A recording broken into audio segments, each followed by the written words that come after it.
Arquitectura e Imagen, cursado en la Universidad Pompeu Fabra de Barcelona, España. Labora en el Museo Numismático Nacional de la Casa de Moneda de México, donde está a cargo del acervo arquitectónico. Ha participado desde 2014 en la supervisión de las obras de rescate realizadas en el inmueble, como enlace entre el área de obra pública de la entidad, el INA, y el arquitecto Juan Urquiaga Blanco, asesor de la Casa de Moneda en la materia. Es autora del cuaderno La Casa del Apartado, Rescate de un Monumento, que publicó en diciembre del 2018 la Casa de Moneda de México a través del Museo Numismático Nacional. Nos da mucho gusto darle la bienvenida, maestra Norma Cecilia Serrano Sosa, y adelante, por favor.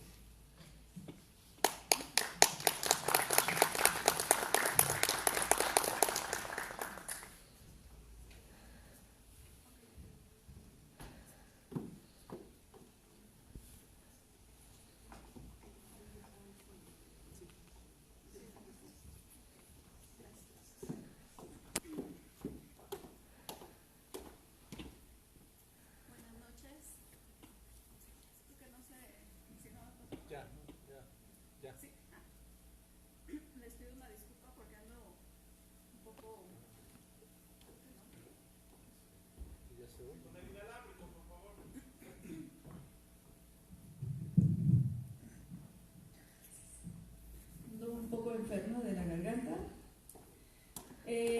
Pues es un honor estar ante ustedes en esta asamblea de la Sociedad Numismática de México, presentando este trabajo realizado en el Museo Numismático Nacional, que aunque es un trabajo relacionado a la arquitectura, creo que será de su interés debido a que se trata del espacio que albergó por muchos años la producción de moneda y que hoy alberga al Museo Numismático Nacional.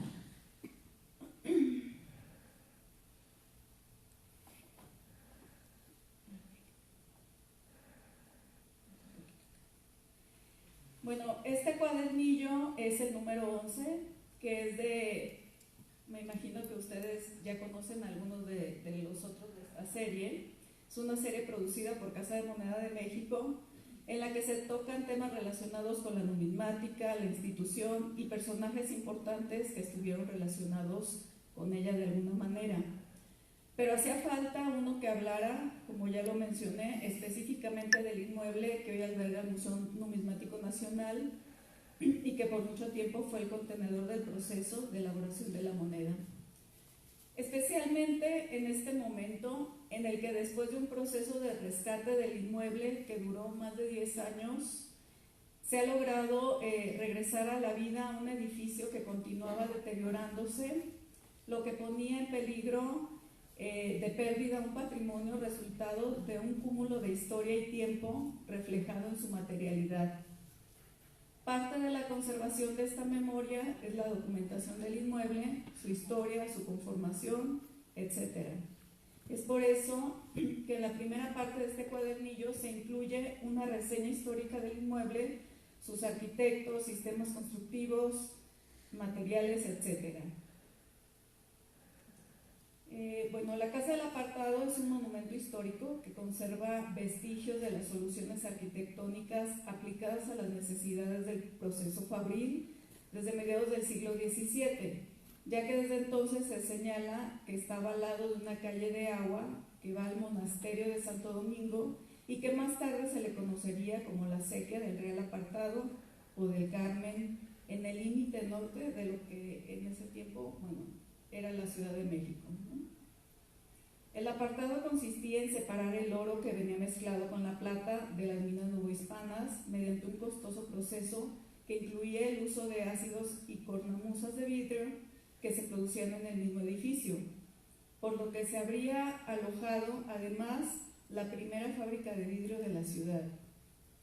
La primera concesión para ejercer el oficio de apartador se le otorga por la corona a José de Retes. Después el nombramiento pasó a dos de sus sobrinos de apellido Saldívar y que arrendaron a principios del siglo XVIII a Francisco de Faguaga, empresario minero, y más tarde obtendrían la titularidad quedándose en esta familia hasta 1778 con Francisco Faguaga y Arosqueta, a quien en 1772 le fue otorgado el título de Marqués del Apartado.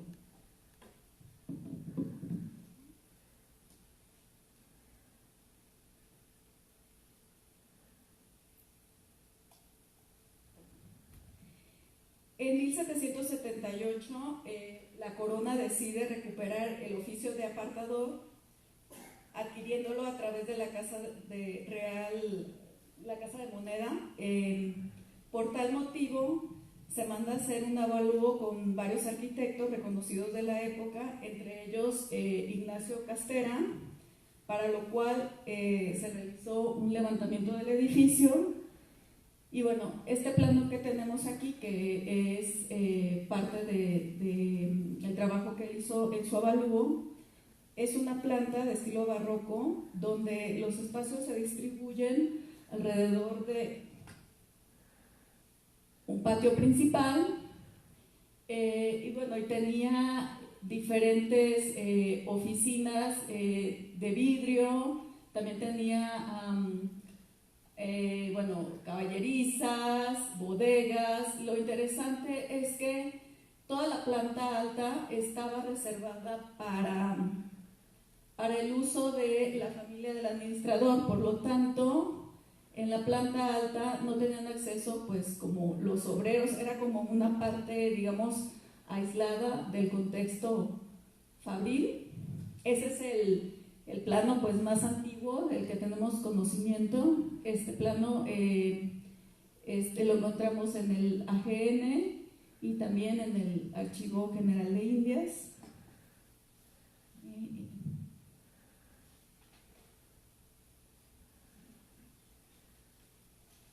Bueno, y a partir de la adquisición de este inmueble, que se concreta en 1779 por Casa de Moneda, pues se contratan como algunos de los arquitectos más importantes de México en esa época, encargándole las obras de construcción que ahí se llevarían a cabo.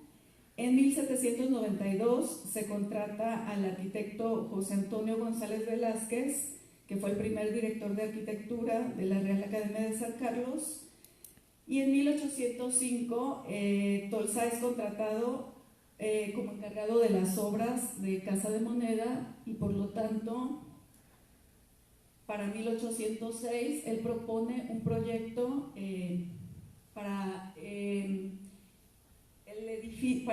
área del Real Apartado, para que se fabriquen las oficinas de horno de destilación de plata y hornillas. Para esto se adquieren unas viviendas que estaban en la parte lateral, que colindaban con la propiedad del apartado, que llegaba hasta aquí, y remodela toda esta área, en donde propone una planta de 3 naves, aquí están, con del estilo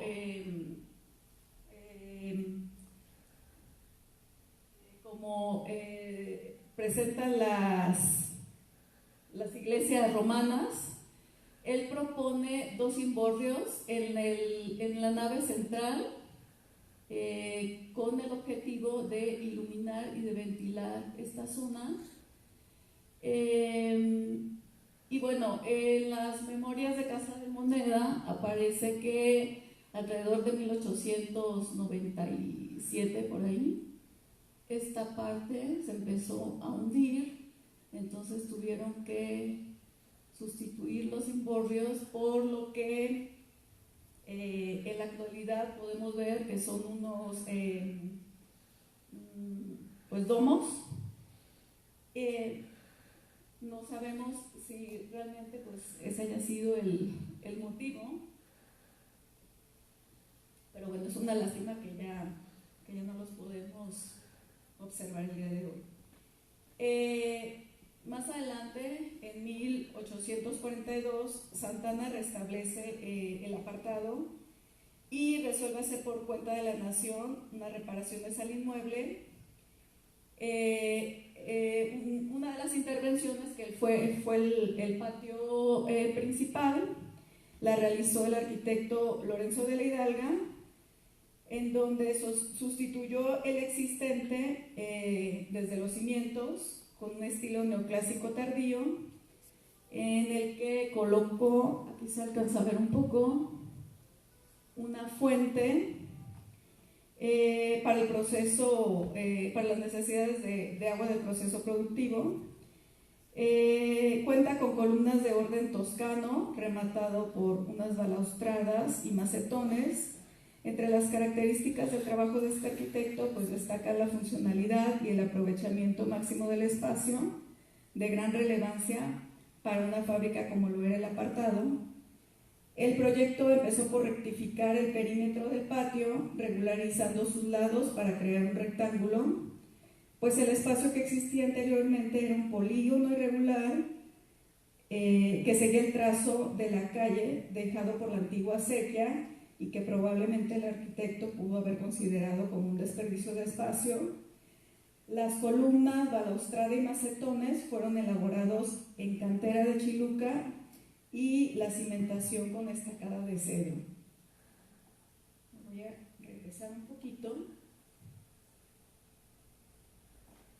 Estamos hablando de este patio, que lo que hizo fue rectificar los lados para tener un rectángulo perfecto.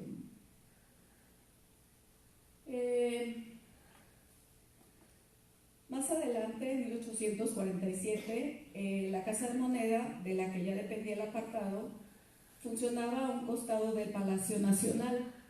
Los estragos causados por la intervención norteamericana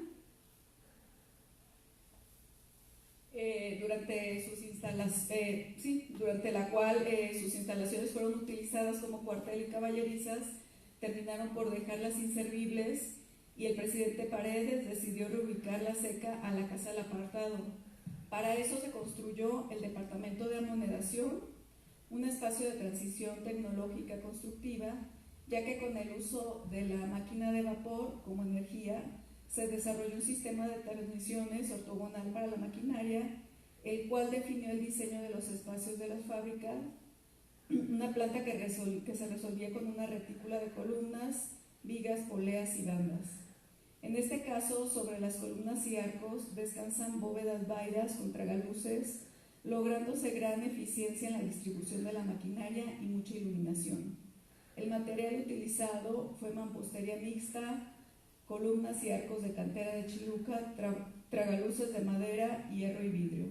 Con ello, la seca inicia sus operaciones en la casa en 1850, compartiendo espacios con el Apartado, que habría de extinguirse en 1907, dejando el inmueble a la Casa de Moneda, la cual operó allí hasta 1992, en paralelo a las plantas de Legaria, que funcionó entre 1970 y 1999, y la de San Luis, inaugurada en 1983, y que actualmente es donde se acuña nuestra moneda. Bueno, pues tras el cierre de esta planta de Apartado, en 1992 sufrió estragos por la falta de mantenimiento continuo, pues a pesar de que se realizaron algunos trabajos entre el 98 y el 2000, la falta de constancia hizo que unos años después el inmueble se deteriorara a niveles que ya implicaban riesgos en algunas áreas. Para atenderlos, en el 2007 se inicia un programa de rescate que en los últimos años deriva en intensos trabajos de restauración. En esta etapa, 2012-2018, la casa experimenta una transformación radical que implicó conservar la memoria de sus usos como fábrica y al mismo tiempo habilitarlo para alojar las actividades propias de un museo. Un espacio de recuperación y reconocimiento colectivo sobre la numismática, la minería y el Apartado, la industria monedera, la vida obrera y sus relaciones con la localidad inmediata. Para ello se contó con la supervisión del INAH y la asesoría de especialistas reconocidos en el campo de la restauración, contratados por la Casa de Moneda de México, como son los arquitectos Enrique Lastra, él estuvo participando en la primera fase, y a partir del 2015 el arquitecto Juan Urquiaga Blanco, quien se encargó de los trabajos de restauración de la última etapa. Bueno, aquí tenemos la fachada de apartado.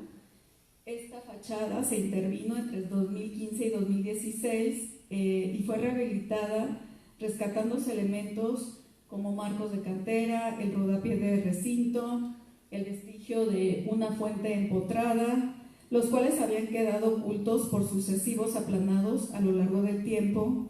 Además, se volvieron a colocar los pináculos que tuvo hasta principios del siglo XX, que por su estilo neoclásico es probable que hubieran sido colocados originalmente en la remodelación de 1842.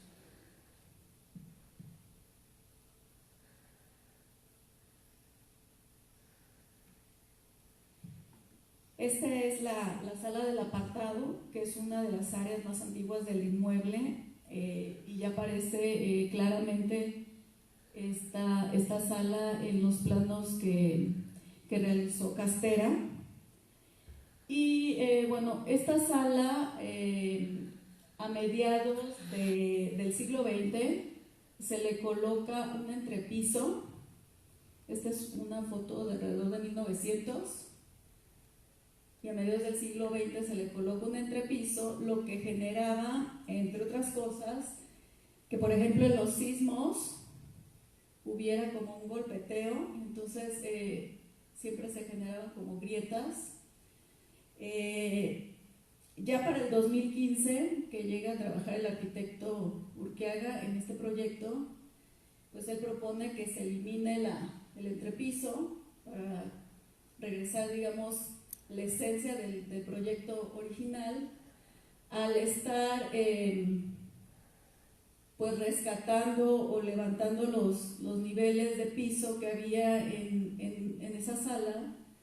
Se encontraron vestigios de los antiguos hornos. Entonces se decidió dejar como el trazo, o sea, los vestigios originales quedaron cubiertos, se dejó el trazo con materiales similares, y esto pues con el afán de que los visitantes puedan apreciar o tengan esta, pues sí, sensación de lo que alguna vez, el uso que tuvo alguna vez esta sala, a pesar de que ahora pues ya es una sala de usos múltiples.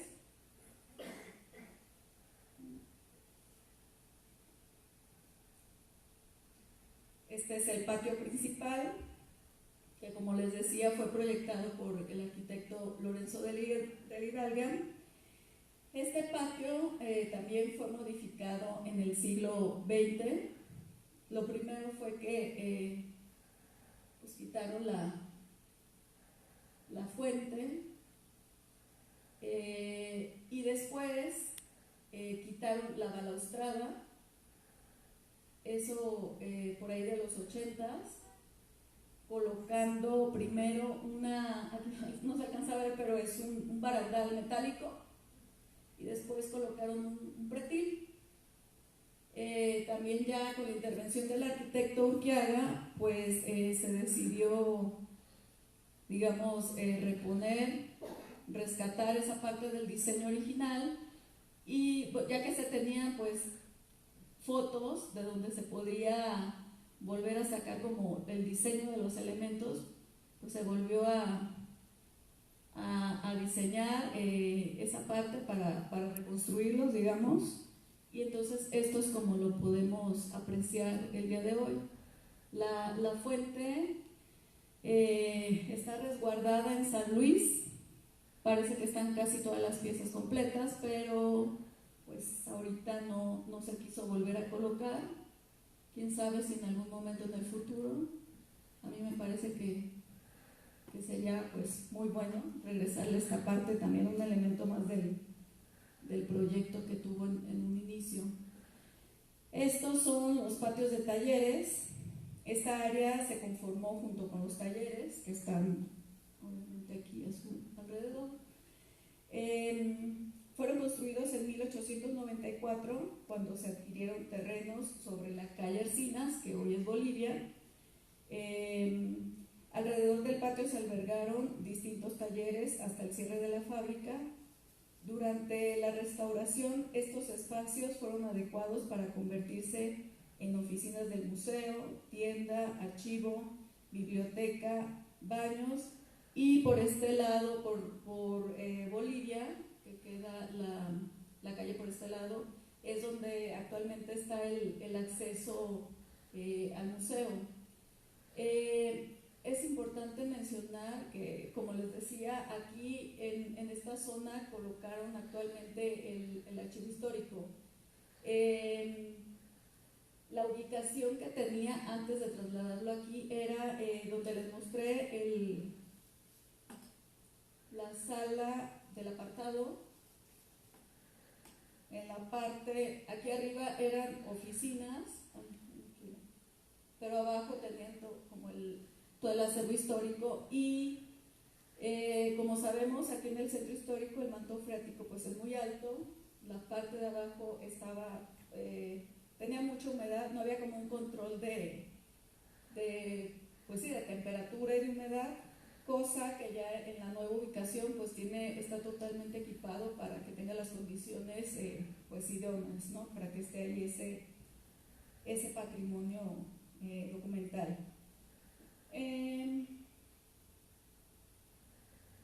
Bueno, esta es la sala de fundición, como les había comentado, pues es un proyecto del arquitecto Manuel Tolzán, y que con el tiempo cambió de uso, convirtiéndose en la fundición, que de hecho ahorita nosotros lo conocemos como la sala de fundición, y su restauración pues fue mínima. Ese espacio es como el que se ha tratado de tocar menos. Se hizo una limpieza de objetos que dificultaban como la apreciación del espacio. Se consolidaron algunas grietas en bóvedas y dovelas de los arcos, algunas debidas al desgaste del tiempo y otras pues después del sismo, a pesar de que no hubo pues daños graves, sí hubo ahí algunos arcos que tendieron como a abrirse, entonces tuvo que repararse, pero tiene como intervenciones pues mínimas, digámoslo así. Se trata pues, de mantener como su esencia casi como cuando estuvo en uso. La sala de monedación pues es un espacio que fue construido entre 1848 y 1850, cuando llegaron a estas instalaciones pues la Casa de Moneda, y pues debido a intervenciones inadecuadas y el poco mantenimiento, a lo largo del tiempo provocaron afectaciones en la cantera, y por otro lado la insuficiencia de la red pluvial existente para desaguar el agua acumulada pues provocaban inundaciones en tiempo de lluvias. Aquí podemos ver ahí tenía como muchos daños la cantera, se restauró, todas las pilastras y arcos se restauraron, y se cambió el sistema de aguas pluviales en la azotea, se cambió por algo de mayor capacidad, porque en todas las lluvias era, bueno, aquí en esta foto no sale, pero las zonas contiguas, por este lado y atrás, se inundaba, incluso pues ya llegaba, pues alcanzaba a mojar las máquinas, entonces eso también podría provocar que se oxidaran y pues daños en la maquinaria también.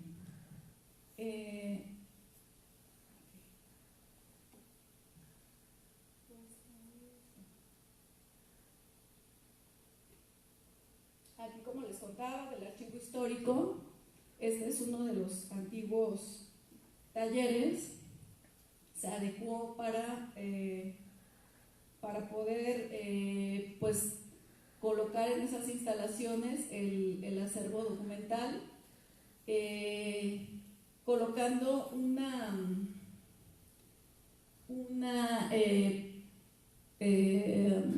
estructura autoportante que no toca como el elemento o el edificio original.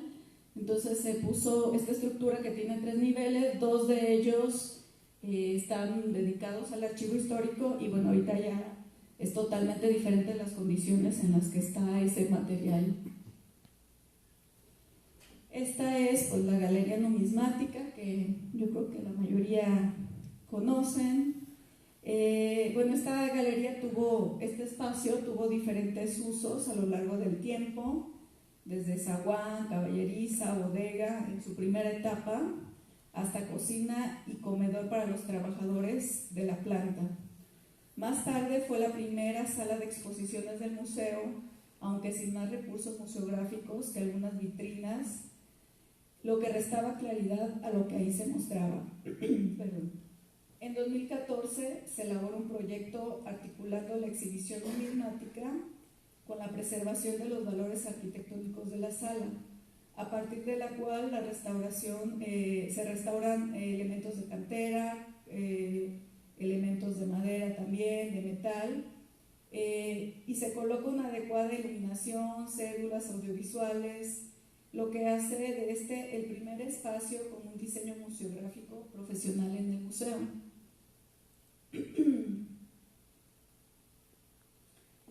Este es el área de mazmorras y pues fue nombrada así por los propios trabajadores debido a que, como se pueden ver en estas fotografías, era una serie de pues, como bodeguitas pequeñas donde tenían ahí alojado todo tipo de cosas. Estaba muy deteriorado, los aplanados estaban cayendo de muros y de cubierta. Lo que se decidió ahí fue eliminar todas estas subdivisiones y rescatar los arcos, porque de hecho, no sé si alcanzan a ver, estaban cubiertos por aplanado. Se rescata la cantera y se restaura y se hace un salón de usos múltiples donde actualmente pues a veces dan talleres, cursos para niños, etc. Se le está ya dando otro tipo de uso a espacios que estaban pues como abandonados, ¿no? Por así decirlo. Esta es la sala de orientación. Esta sala se encuentra en el espacio donde estuvo la antigua enfermería de la fábrica, un espacio que quedó en desuso después del cierre y donde el abandono deterioró vigas de madera y aplanados.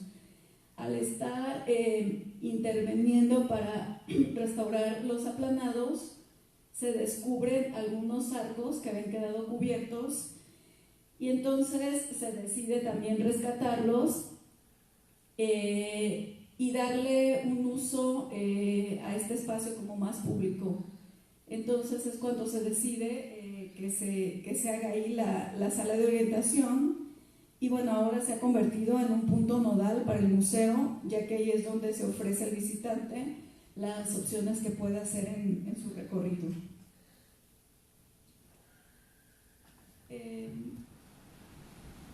Esta es la fachada de Bolivia. El acceso de la fachada de Bolivia se abrió en el 2012 y hoy es pues, el acceso principal, ya que el original está cerrado por lo pronto.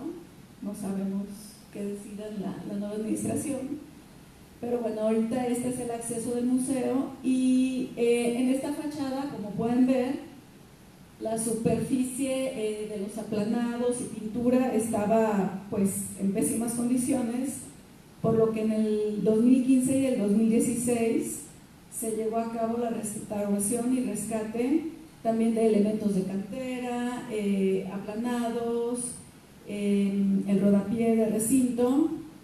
Este rescate de la fachada transformó también el estado en el que estaba la calle, ya que, no sé si alcanzan a ver, aquí era también como un vertedero de basura y estas condiciones, a partir de que se restaura esta parte del edificio, pues aminoraron y pues contribuye en parte pues a la dignificación del entorno urbano de la casa.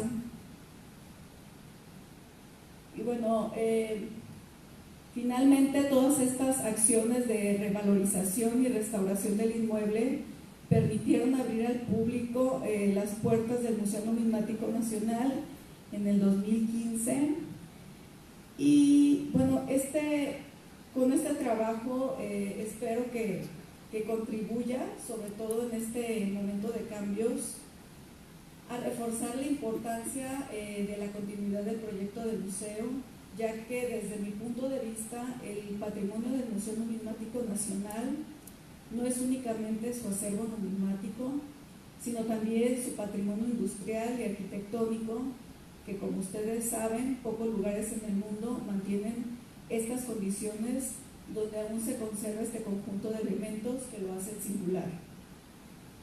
Yo creo que el Museo Numismático no es solamente una colección de monedas que se pueda trasladar a cualquier otra sala de exhibición, como por ejemplo una de las tantas salas del hoy Complejo Cultural de Los Pinos.